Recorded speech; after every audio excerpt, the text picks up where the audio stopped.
Frants, oled nüüd siin saanud viimasel ajal igasuguste uute moodsate masinatega sõita küll ja veel. Ja. Mida sina autode juures hindad? Eks mul on tekkinud oma süsteem, mis on minu jaoks oluline, mitte. No, mul on midagi analoogset iseenesest. Ja ma arvan, et selleks, et sellest lähemalt rääkida, peaksime me võtma ette ühe katsejänese.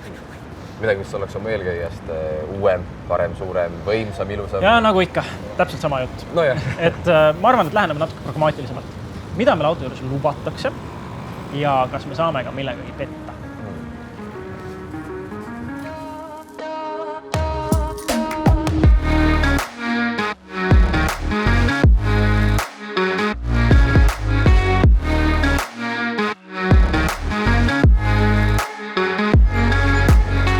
Esiteks unustame oma enda subjektiivse maitse üldse ära. Siin on tähtis asetada end selle auto sihtgrupi kingadesse. Teiseks, mind huvitab näiteks väga, et mis tundeid ja emotsioone see auto sus tekitab. Aga selleks, et sellest aimu saada, on vaja tegelikult masinaga enne ikkagi natuke lähemalt tutvust teha.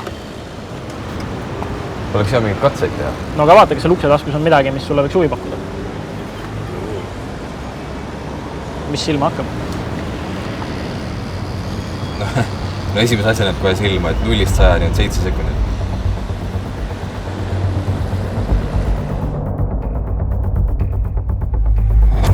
Valmis? 3, 2, 1, lähme!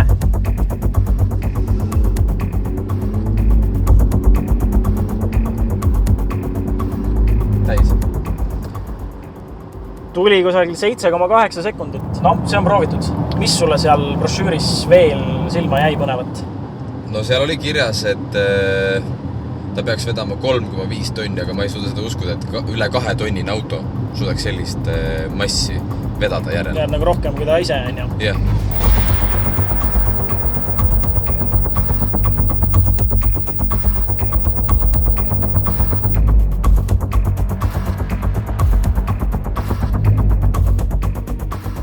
Kas sa oskad mulle lähemalt rääkida sellest Mercedes Miist? Ma saan aru, et see on nagu telefonidel Siri. Põhimõtteliselt küll jah, et ühesõnaga ostad auto, võtad telefoni, tõmbad äppi, ühendad need omavahel ära. Ja nüüd on niimoodi, et sa näed siin äppis põhimõtteliselt kõik oma auto kohta tegelikult. Et näen palju on kütust paagis, palju sellega sõita saab, näen, kas uksed on lukust lahti või kinni, näen rehvi rõhkusid, akulaetust. Saan näha näiteks seda, et millal on järgmine hooldus, broneerida järgmise hoolduse. Et siin saab ka neid asju tegelikult teha, et näiteks lähed poodi, unustad uksed lukust lahti, telefon saadab sulle teavituse, et tahad kinni panna või? Paned kinni telefonist need uksed lukku hoopis. Ja lõppkokkuvõttes selline kasulik asi, kusjuures sellega on isegi tuvastatud varastatud autosid siin eelnevalt. Et põhimõtteliselt sinu auto sinu taskus. Või teenindus vist? Jah, põhimõtteliselt. Ühesõnaga saad mõttest aru küll. Võtad endale huvitavad asjad ette ja lähedki järjest ja proovid. Järgmine asi puudutab nüüd neid sihtgrupi kingasid, mida ma enne mainisin. Ehk siis selle jaoks võtsin ma kogusin natuke müügimeestelt sisendit, et mis on need asjad, mida just selle auto kohta küsitakse müügisaalis. Ja üks neist on multimeediasüsteem, mida väga oluliseks peetakse. Ehk siis, väike katse sulle. See peaks ühtlasi kätte näitama ka selle, kui intuitiivne see multimeediasüsteem on. Ehk siis mina võtan välja oma telefoni, panen ette stopperi ja sinu ülesandeks on 1 minuti jooksul ühendada oma telefon Bluetoothiga selle autoga, leida üles equalizer ja panna mingi lugu mängima. Selge? Ehk siis 3, 2, 1 ja lähme. Nii. Ma arvan, et kõigelt peaks minema kuskile settingutesse, raadiomeedia, valima, ma ei tea, siit settings.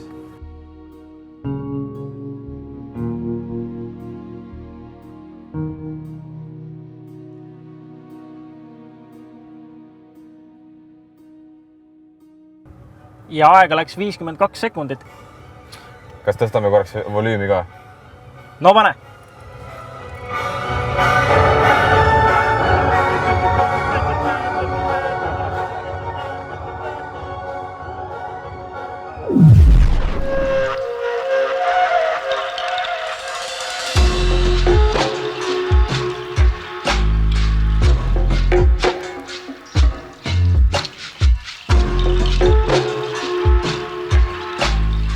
järgmine asi, mida võimalikud ostjad väga oluliseks peavad, on häälkäsklused. Ka mul on sellised imelikke kogemusi erinevate meelelahutussüsteemidega. Proovime, kuidas see siin töötab. Yeah. Hey Mercedes, How may I help you? call Veli. Please select a contact. Näed, siin peab valima, eks ole. Calling Rajasa Valley. No nii. Kas tuleb? Tuli, täitsa toimib. Paneme ära. Ma proovin nüüd, ma ühendan oma telefoni ja siis ma proovin sulle helistada. Sul on, ma mõtlesin, minu nimi on siuke omapärane, aga vaatame, kas sinu omaga on ka mingeid raskusi. Hey Mercedes, How may I help you? call Franz Malmsten. I'm calling the mobile phone of Malmsten, France. Päriselt või? Wow. Üks asi, mida on veel oluliseks peetud, on ise parkimine. Ehk siis siin on selline tore nupukene, edasi peaks olema suhteliselt lihtne. Nii, vajutan. Näed, hakkas nüüd on ju skännima, otsima. Sõida edasi, et otsida parkimiskohta, ütleb mulle. Nii, sõidame. Näe, vaata kui imelik. Meil on just nagu selle asja harjutamiseks jäetud siia koht, et saaks küll boksi teha. Nii, me hetkel möödume sellest ja ta hetkel näitab, et sensorid otsivad. Nii, mingi kast. Ahah, stop the vehicle. Peata sõiduk, nii valiin. Nüüd ta ütleb, et ma paneks tagurpidi käigu. Pani suunad üle mõõdeks sisse. Hopp ja juba keerab. Ise, täitsa. Käed lahti. Minul on käed üleval. Mina olen praegu lihtsalt valmis, et vajutada pidurit. Sina oled lihtsalt reisija. Ma olen lihtsalt reisija praegu valel pool. Nii. Läheb. Ma natuke nagu piduriga Ahah. Nii, vajutasin. Väga hea. Nii, nüüd ta keerab rattaid. Ise vahetas käiku. Ja läheb. Peaaegu otsaks ära. Nii. Kas ta vahetab nüüd käiku ka ise? Vahetas käiku. Okei. Ja korrigeerib ära ka, ja? Kuule, ma ei saa sulle mitte midagi muud öelda, see on ideaalne, me oleme samal liinil teiste autodega ka ju. See ei ole üldse mitte paha. Vaatame, kuidas näiteks mõni lastega pere hakkama saaks oma asjade mahutamisega. Teeme nii. Ka variant muidugi. Ma arvan, et see võib üle. Oot, lihtsalt ongi nagu löögimoodi siis või? Ilmselt küll nagu jalgpallilöök. Kui me juba siin avatud pagasilugu juures oleme, siis me võiks proovida ka, kuidas siia mahuvad näiteks mingisuguse lastega pere asjad. Absoluutselt, ma arvan, ma ei tea, käru vist mahuks, eks ole. Jalgratas tõenäoliselt, lapse jalgratas on ju. Noh, aga iseenesest võiks proovida, kui mingid asjad oleks. Nad kuidagi mugavalt on meie tagant parkiva auto ära kadunud ja... Okei, noh, ma ei tea. Proovi see kuidagi panna. Sisse. Noh, natuke veel. Pane ise üks otsakas. Nüüd on see tõe hetk, kas ta viimasel hetkel?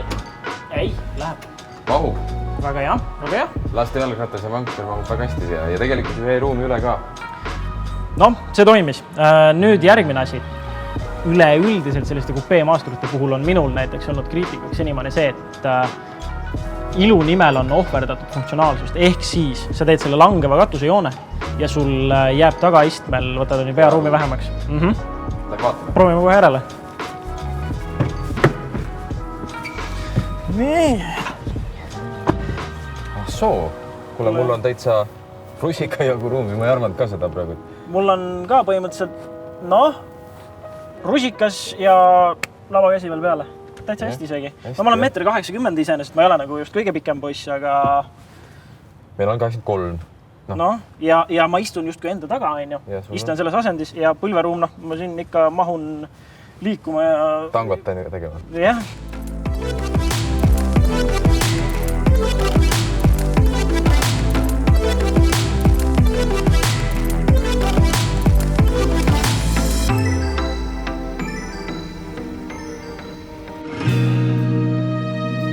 Sa oled saanud siin päev otsa ringi sõita, mõelda, arvustada, katsetada.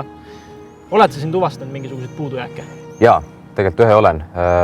Nimelt 101 000 eurot minu pangakontot, aga sellega ma tegelen ja lisaks peale selle ei ole midagi olnud. Okei, ehk siis ühesõnaga, kui sa oleksid selle auto sihtgrupp, siis sa kaaluksid selle ostmist? Mis ma siin salata saan, Mercedes on mu lemmik, ta tõestas seda täna, nii et jah. Päriselt ka või? Oot, aga mis sul siis Mersudest on siiamaani olnud?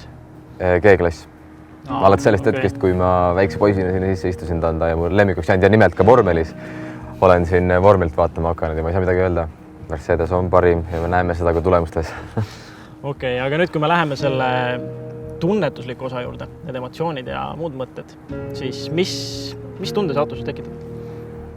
Kõigepealt turvalisus on väga suur asi, mis selle juures mul on, vähemalt endal on see tunne, suur auto. Ja siis saad kõrgel muidugi ja see edistamise tunne ka loomulikult, mis sellega kaasa tuleb, seda ei saa salata, see on siin olemas ja ma arvan, et siuke staatuse sümbol. Absoluutselt ja ma arvan, et see on ka mingil määral autoostjate juures on nagu tähtis punkt mõnele. Aga mugavus? Ja, ei, mugavus on väga hea. Esiistmed on väga mugavad. Tagaistmed on selles mõttes, neid ei saa reguleerida. Seal ei saa ka öelda, selles mõttes seda ei saa ka pahaks panna, et need ei ole nii mugavad kui esiistmed, aga üleüldiselt on ta mugav. Suhteliselt hea kokkuvõte iseenesest minu arvates vähemasti. Et ma vaatasin, et kusagil siuke poolpaki kütust on alles veel. Ma läheks vaataks ise ka, et mis ma arvan tast. No mine vaata, sa oled välja teeninud selle. Ma olen vaatan Noblest mingi mulisema endale. Muidugi.